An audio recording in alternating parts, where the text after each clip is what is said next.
faço parte do canal Vozes da Liberdade. No programa de hoje trataremos de um assunto de grande relevância e intersetorialidade nas políticas públicas.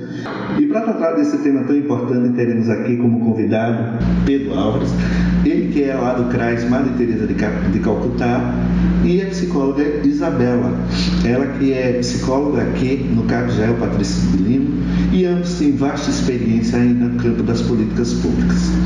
Para iniciar, eu gostaria que vocês pudessem nos falar um pouco de como foi essa caminhada, como foi essa sua inserção no campo das políticas públicas. A gente poderia começar por você, Isabela. Então, olá a todos, Gostaria inicialmente de agradecer a Marcos pelo convite de fazer parte desse projeto tão lindo e tão rico para o nosso CAP Jael Patrício de Lima. Fico muito lisonjeada de estar aqui hoje. Agradecer a Pedro por estar conosco também, nosso colega.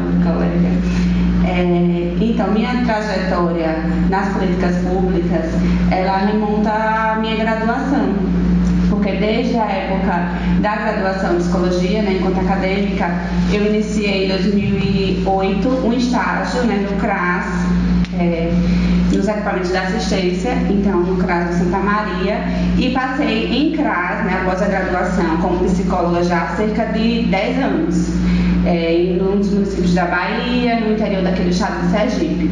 Somente em 2014 eu iniciei na política de saúde, mental, no CAPES, no CAPES Adriana Pinta, Nossa Senhora do Socorro, a equipe que eu ainda acompanho até o momento, Tive uma passagem, e aí em 2019 eu iniciei o trabalho aqui no CAP Jael, e cá estou também até hoje. Eu tive uma passagem pelo NASF, pelo Núcleo de Apoio à Saúde da Família, do município aqui de Aracaju também. Por 2 anos eu compus uma das equipes do NASF. Então é um percurso de aí quase mais de 12 anos, que me orgulha muito, que me trouxe muito aprendizado e muita experiência. Bom dia, Marcos. Bom dia, Isabela. Primeiramente, eu gostaria de agradecer também pelo convite do Marcos, para fazer parte aqui desse trabalho de hoje do canal Vozes da Liberdade. Tá bom dizer que para mim é uma alegria muito grande estar aqui participando para falar sobre um assunto tão importante e para falar, sobre a minha trajetória nas políticas públicas. Como a Isabela também, ela remonta da graduação. Porque quando a gente começa a estudar psicologia, acho que todo psicólogo inicialmente pensa que vai diretamente para a psicologia clínica, que era o meu caso. Só que eu fui surpreendido, porque no mês de 2010 eu cheguei nas políticas públicas, mais especificamente na política de assistência social.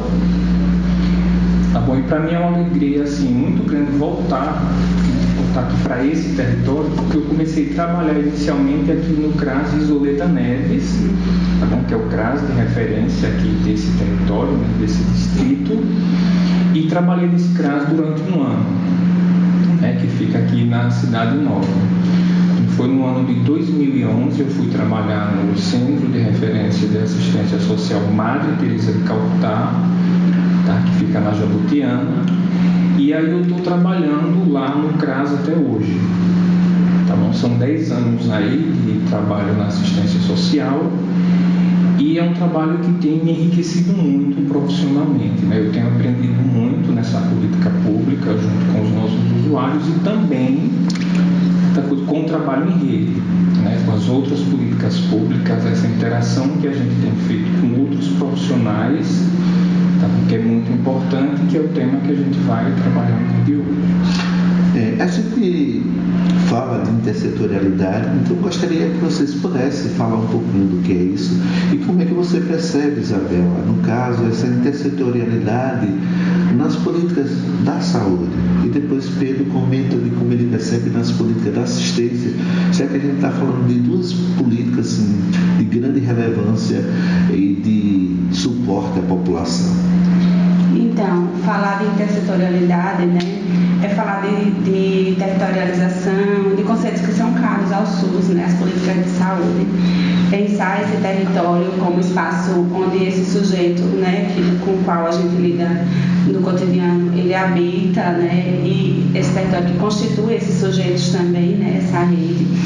E pensar nesse território, pensar também nessas instituições que compõem esses espaços coletivos, né, esse espaço territorial, a importância de somarmos força em prol de fortalecer o protagonismo desse sujeito, fortalecer a matriz familiar, né, porque o trabalho da assistência, assim como o nosso trabalho também na política de saúde mental, tem como base, além da potência, né, do fortalecimento do protagonismo desses sujeitos, mas também essa família enquanto base, né, para o cuidado em saúde mental, e esse território, esses espaços comunitários, né? Então, a importância da intersetorialidade é levar em conta que esse sujeito ele habita um território, um território onde há diversos condicionantes sociais, né? E que interagem para a construção desse sujeito, para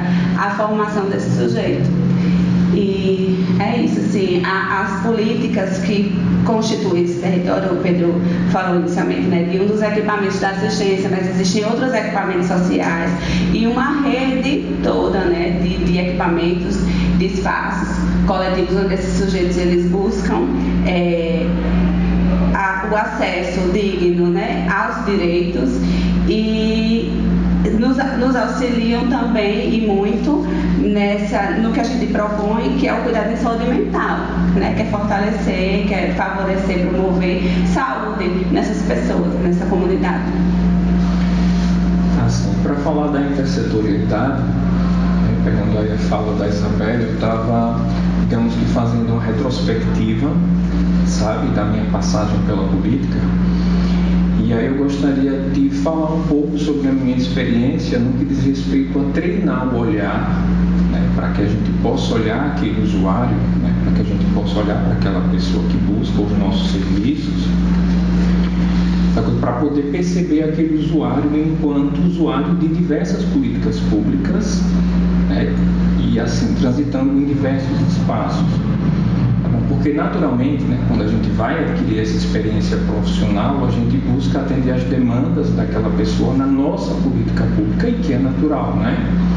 Para que a gente possa efetivar a garantia dos direitos, bom, para que a gente possa, digamos, solucionar ou pelo menos encontrar formas de suprir aquela demanda que ele está trazendo. Tá bom? Mas aí a gente treinar, digamos, né, para olhar para aquele usuário sem ser com uma visão fragmentada, né, digamos, o usuário da minha política de assistência social, ou usuário da saúde mental, ou usuário da educação, é extremamente importante para que a gente possa fortalecer a rede, como a Isabela falou. Para que a gente possa perceber que a gente precisa ter um olhar sensível para perceber o que ele está trazendo para a gente, para além daquilo que é a nossa expertise. Então, assim, para além daquilo que a gente domina, né, no nosso campo profissional.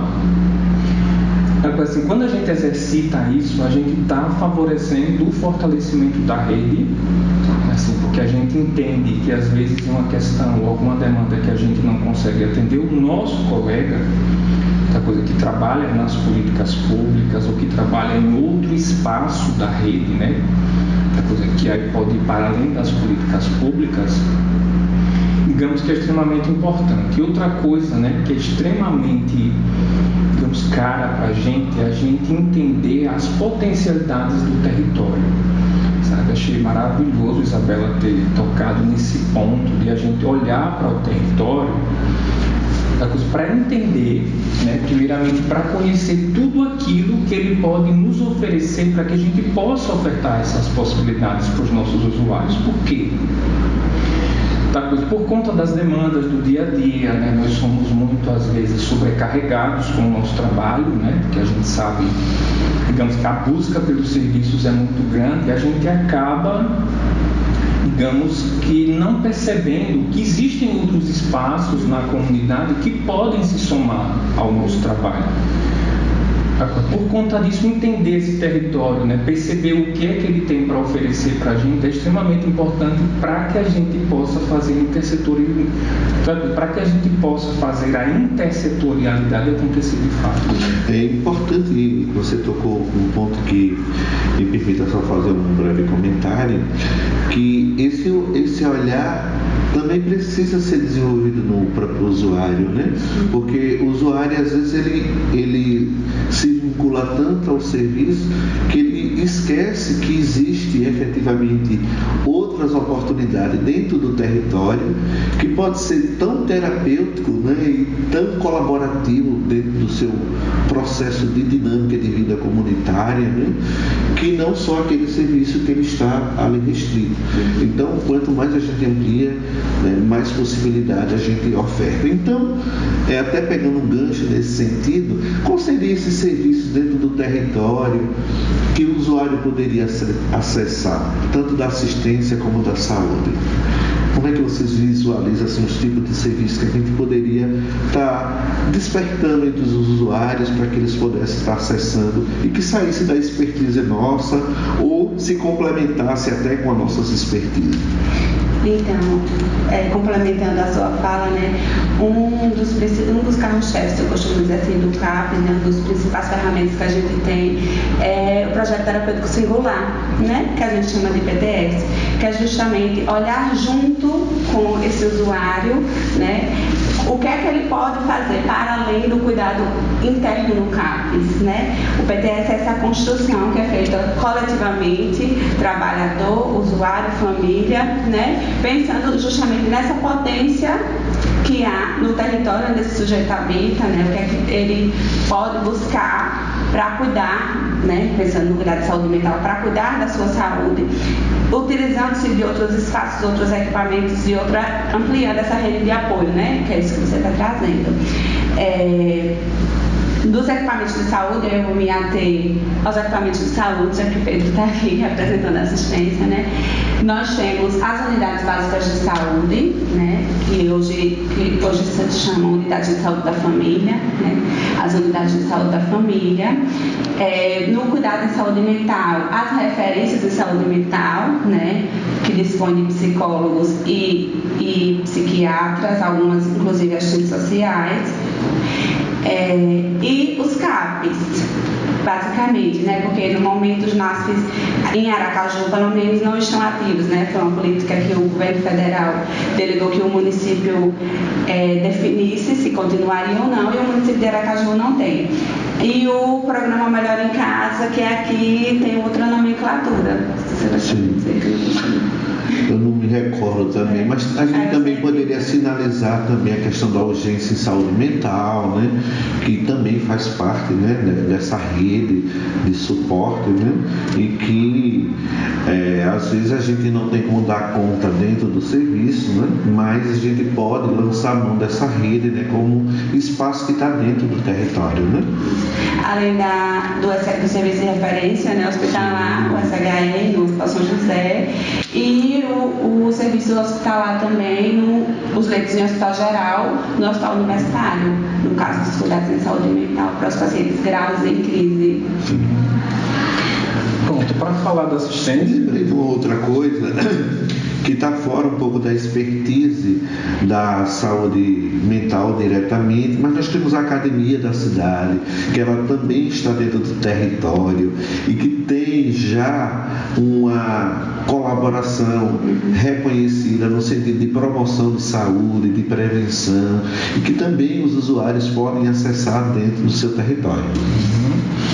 Pronto, para falar da assistência social, né, mas assim, para falar especificamente dos equipamentos e dos serviços, eu gostaria de começar falando com a proteção social básica, né, que trabalha com a prevenção, outra coisa, cujos serviços acontecem através dos Centros de Referência de Assistência Social, tá, que são os CRAS. Então, nos CRAS a gente tem alguns serviços, né, a gente tem o PAIF, que é o serviço mais amplo, né, de proteção e atendimento integral à família, E a gente tem o serviço de convivência e fortalecimento de vínculos, que são alguns grupos que acontecem no equipamento, né, com crianças, adolescentes e pessoas idosas, para que a gente possa estar trabalhando as questões todas as questões relacionadas à promoção da cidadania, assim, prevenção de risco, né, falar sobre garantia de direitos e uma série de outras questões. Tá? Quando a gente sai da proteção social básica, que são os CRAs, né, que tem maior número aqui na nossa cidade, tá, que são distribuídos também pelo território, né, a partir dos distritos, a gente tem os CREAS, tá, que são centros de referência especializados em assistência social, que já trabalham quando a gente sai da esfera da prevenção e a gente percebe alguma violação de direito, algum vínculo, né, que foi rompido naquela família. E aí os profissionais dos CREAS aqui da nossa cidade, eles vão trabalhar com aquele usuário para garantir aquele direito. Tá bom? Para além desses equipamentos básicos, que são os CRAS e os CREAS, a gente tem outras unidades da assistência, né, que é o Centro Guia, que trabalha com pessoas com deficiência. Tá? Nós temos o Centro POP também, que é voltado mais especificamente para os serviços para a população de rua.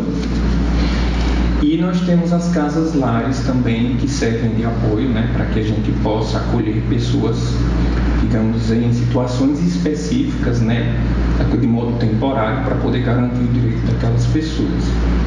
Então, acho que esses são os serviços básicos da assistência social, né, no âmbito da, digamos, proteção social básica e especial, sem falar também nos abrigos, né? Os abrigos que a gente tem, eles servem, digamos, para fazer o acolhimento também de crianças e adolescentes por conta de algum rompimento de vínculo, né, ou fragilização da coisa de vínculo, quando a gente percebe que alguma situação está precisando ser resolvida para garantir os direitos da criança e do adolescente. Estamos falando mais especificamente da assistência social, tá? Mas como a gente já falou desde o início, uma série de outros, digamos, equipamentos, instituições vão aí compor essa rede. Eu acho que uma coisa também que é importante deixar bem claro é que os usuários de ambos os serviços, seja da assistência ou da saúde, eles podem circular nesses serviços que são setoriais, e daí a gente está falando de intersetorialidade. Quero dizer que o usuário do CRAS, ele pode frequentar o CAPES, e o usuário do CAPES pode frequentar e ser beneficiado, inclusive, com as ações que são desenvolvidas lá no CRAS, como, por exemplo, os grupos de convivência que lá existem, né? Perfeito. E aí, para a gente deixar os nossos ouvintes, né, e espectadores mais informados, como é que eles acessam esses serviços, né? É um serviço porta aberta, é de demanda espontânea, como é que eles fazem para acessar? No geral, os serviços de saúde são porta aberta, né, de maneira geral. Alguns, o acesso se dá através de encaminhamentos, né, mas a maioria se dá por demanda espontânea. As unidades básicas de saúde, né, que estão no território, distribuídas nos bairros, né, para fazer parte dessa vida cotidiana do sujeito, né, e promover esse cuidado in loco. São serviços porta aberta. Os CAPES são serviços porta aberta, né? A gente recebe as urgências, somente as referências, os serviços de internação é que necessitam desse encaminhamento, mas os serviços de saúde que estão de base territorial, né? A maioria deles são serviços porta aberta. Isso não significa que se algum outro serviço identificar, né, uma demanda e fizer o encaminhamento, esse encaminhamento também vai ser acolhido, né, e vai ser considerado e visto, mas de forma geral os serviços são porta aberta. Eu esqueci de falar, a gente passou, quando ele falou sobre o Centro POP, eu lembrei do consultório na rua também, né? Sim. Que é um equipamento muito importante do território para cuidar da pessoa, da população da PRD. O PRD, né? Que Sim. são equipamentos da saúde que estão no território desenvolvendo o trabalho junto aos usuários. Pronto, na assistência social, né, os nossos serviços, né, eles são oferecidos e os equipamentos também são porta aberta. Né? Quando o usuário precisa desse serviço, se dirige às unidades, nós temos as equipes técnicas que vão fazer o acolhimento daquele usuário, e a depender da vontade dele, né, quando é demanda espontânea, quando o Marcos falou, ele pode adentrar esses serviços, né, que são oferecidos, tanto serviços de convivência e fortalecimento de vínculos para crianças e adolescentes, tá bom, quanto esse serviço que é oferecido para as pessoas idosas. Mas também a gente faz essas articulações, digamos assim, essas articulações dentro da, digamos, intersetorialidade dos serviços socioassistenciais para identificar pessoas que tenham aquele perfil que possam ser atendidas nos nossos serviços. Então, não significa dizer que tanto o Conselho Tutelar, tá, quanto o CREAS ou alguma outra unidade pode encaminhar para a gente alguém com esse perfil, e aí a equipe técnica vai acolher essa pessoa para poder fazer a inserção nos nossos serviços de convivência, que acontecem de modos variados, sabe, nos diferentes equipamentos. A gente está percebendo, né, que o propósito é garantir esse acesso sem tanta burocracia, mas a gente sabe que, como já diria, na vida real é muito pior, né? Nem sempre isso é tão facilitado assim, né? Vocês percebem de alguma forma algum tipo de barreira, de obstáculo que acaba impedindo da população ter acesso, ter conhecimento a esse serviço? Como é que vocês percebem isso? Então, uma das coisas que me vem assim é o aumento da demanda, né, de cuidados, da demanda populacional mesmo, das condições históricas que estão dadas, né, nesse momento, condições sociais que estão dadas nesse momento histórico, assim. Essa demanda ela tem aumentado muito para todos os serviços. E isso tem gerado uma sobrecarga nos serviços, né, de demanda, de atendimento. E, consequentemente, tem dificultado o acesso da população, das pessoas aos serviços, porque os serviços estão inflados, né? E aí, a gente conversava sobre isso antes, né, Pedro, das dificuldades que nós, enquanto trabalhadores, percebemos e que reverberam na comunidade, assim, porque a comunidade é quem nos procura, né? E os serviços realmente, há uma demanda muito reprimida de acesso aos serviços, e que os serviços dão conta como conseguem. Acaba que essas pessoas entram nas chamadas, são famosas filas de espera, né, para acesso a algum benefício ou algum serviço. Isso se dá na saúde também. Por exemplo, a unidade de saúde da família, o principal papel seria acompanhar de perto as famílias, né? Ser esse elo das famílias com os cuidados de saúde. Entretanto, a demanda dentro da unidade é tão grande que o serviço se torna ambulatorial na maior parte das vezes, né?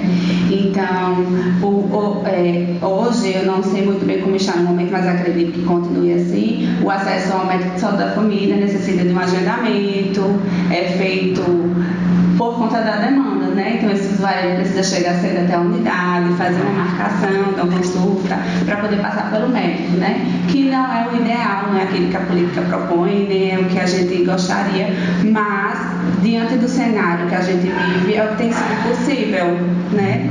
E aí eu acho que isso tem acontecido nos outros equipamentos também. Isso não é só uma situação que se dá no campo da saúde, mas em outros equipamentos, inclusive a educação. Nós tivemos uma reunião recente e uma diretora escolar, ela falou sobre isso, que a escola já está tão cheia que os alunos eles precisam se deslocar para as aulas em outro território, precisam ser matriculados em escolas fora do bairro.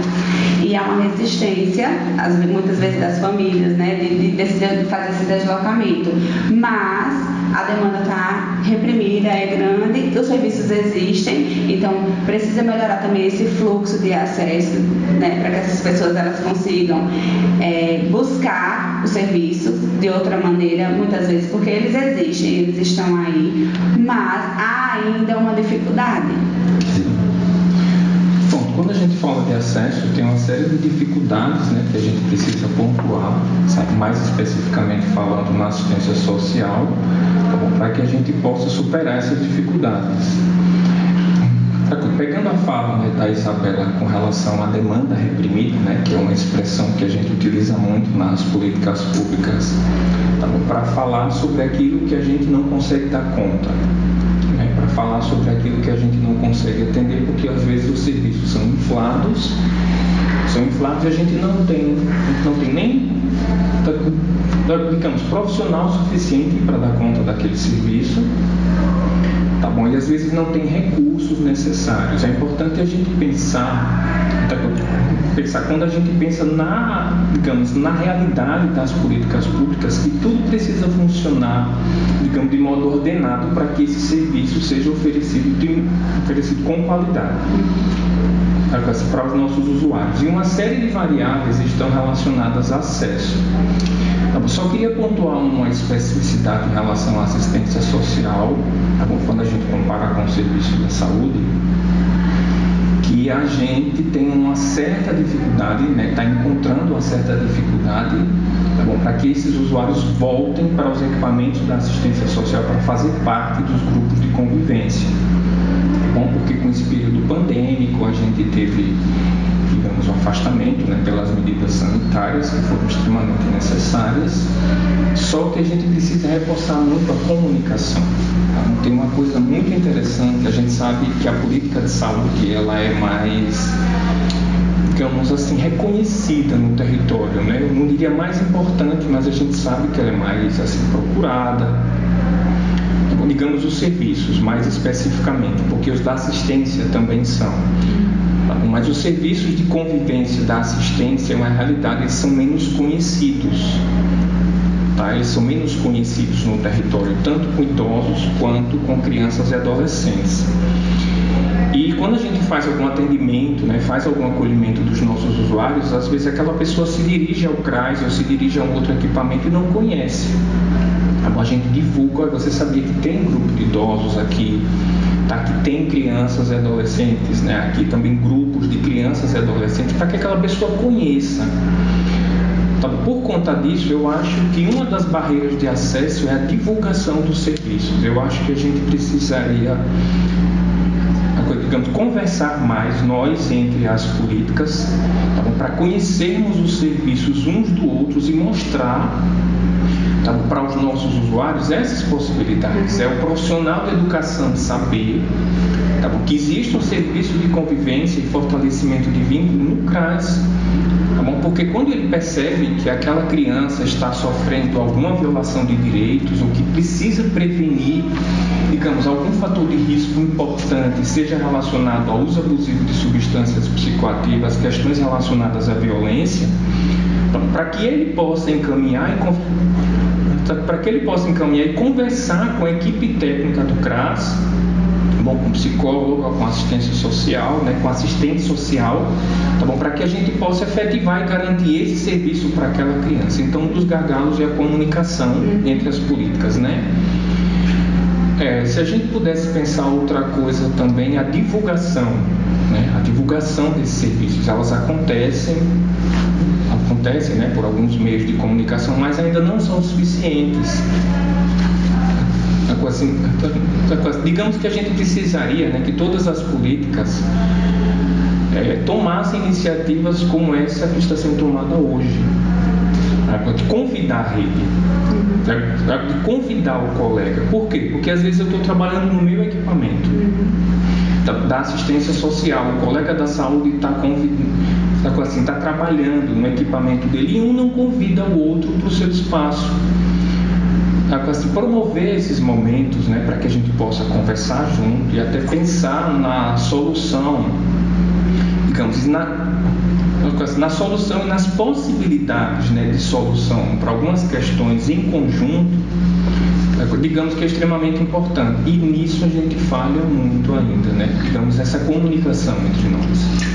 Inclusive era esse um questionamento mesmo que a gente ia fazer e que você de alguma forma traz, se Isabela também quiser pontuar, é de como é que está se dando essa relação, entre as políticas da saúde e da assistência. E se a gente for pensar até mesmo dentro da política da assistência, o diálogo, por exemplo, os apoios matriciais entre o CRAS e as unidades básicas de saúde, ele não se dá mais a contento, porque Isabela traz uma questão que eu acho que é de grande relevância também.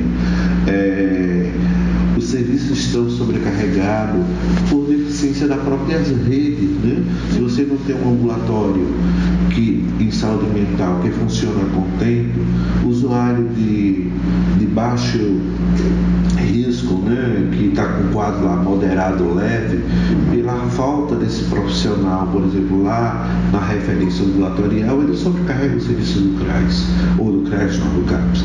E por conta dessas questões, essa proximidade vai se perdendo, né? E aí o que você traz, Pedro, é muito bacana, muito feliz sua fala. Pensar em intersetorialidade, como o próprio nome diz, é a gente sair do setor e dialogar entre as políticas, né? E é bem essa a ideia, se você quiser colaborar. Então, aqui no CAPS, o que eu percebo é que a gente consegue fazer matriciamento com as unidades de saúde, então a gente se aproxima muito existe essa falha mesmo na rede, né? Em direcionar os fluxos, em rever esse fluxo e fazer cumprir esse projeto terapêutico singular desse usuário, né? Ir para além dos equipamentos de saúde, porque a gente, justamente aí eu trago de novo essa questão da sobrecarga e da gama de atividades que a gente realiza, acaba concentrando muito internamente no serviço e a gente tem poucas possibilidades de sair desse espaço, sair da nossa casinha, né? E habitar também junto com o usuário esse território. O CAPS, propriamente, esse CAPS, que é um CAPS muito grande, é um CAPS 3, ele dá conta de atender toda a zona norte de Aracaju. Então, no território que o CAPS acompanha, né, que o CAPS, território do CAPS, dos usuários do CAPS, existem vários equipamentos de assistência dentro do nosso território de atenção, né, e cuidado. Então, vários equipamentos de saúde, vários equipamentos de assistência para um CAPS. Então, para a gente é muito complicado manter essa rede fortalecida, porque são muitos atores do nosso campo de ação, né? Recentemente, há cerca de 2 semanas, nós tivemos uma reunião muito importante em um dos bairros aqui, uma reunião provocada pelo CRAS, né? O CRAS nos provocou outros equipamentos. Então, saúde, educação e assistência estiveram juntos para discutir fluxo, discutir propostas, ideias, pensar em outras reuniões para isso, para consolidar, né, um pouco essa rede, mas assim, no micro, nesse território específico, nesse bairro específico, né, aconteceu. E nós tivemos possibilidade de ir nesse dia, mas assim, até isso, de como a gente vai dar continuidade, né, vai ter que se empreender um esforço. A gente tem um apoio muito grande da nossa coordenação, né, a gente tem uma equipe hoje, porque Marcos está aí para falar, né, a dificuldade mesmo de equipe, como você já falou, de trabalhadores, em momentos de terem 2, 3 trabalhadores, somente da equipe multiprofissional, né? Hoje a gente tem uma equipe mais completa, mas mesmo assim a demanda também é muito grande e acaba que a gente muitas vezes não consegue ultrapassar essa barreira de estar mais no território, na comunidade, né? E facilitar esse fluxo de acesso para o usuário também, esse cuidado do usuário para com o usuário lá no território dele. Mas a gente tem conseguido, nessas ações pontuais, conversar com alguns equipamentos.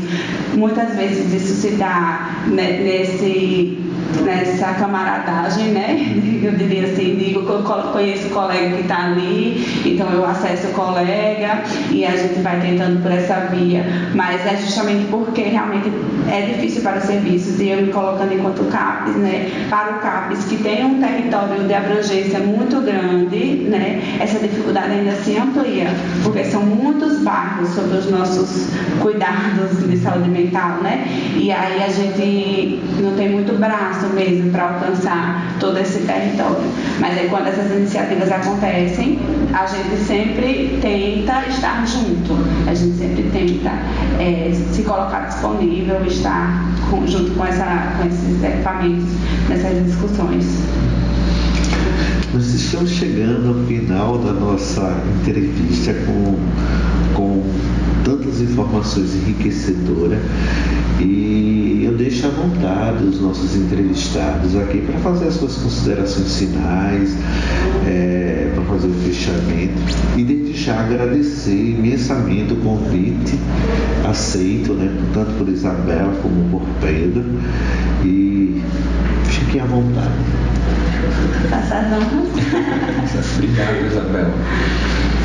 Bom, gente, eu gostaria de agradecer também o convite, né, para participar desse debate, né, esse debate tão importante, né, dessas reflexões, né, que foram proporcionadas na manhã de hoje sobre o trabalho intersetorial. E aí, quando a Isabela estava falando agora na sua última fala, sabe, eram tantas coisas à mente que se a gente tivesse mais tempo, acho que a gente ficava, né, durante toda a manhã aqui falando. E assim, falando sobre as dificuldades que a gente tem na rede intersetorial, eu gostaria, sabe, de modo breve, tá bom?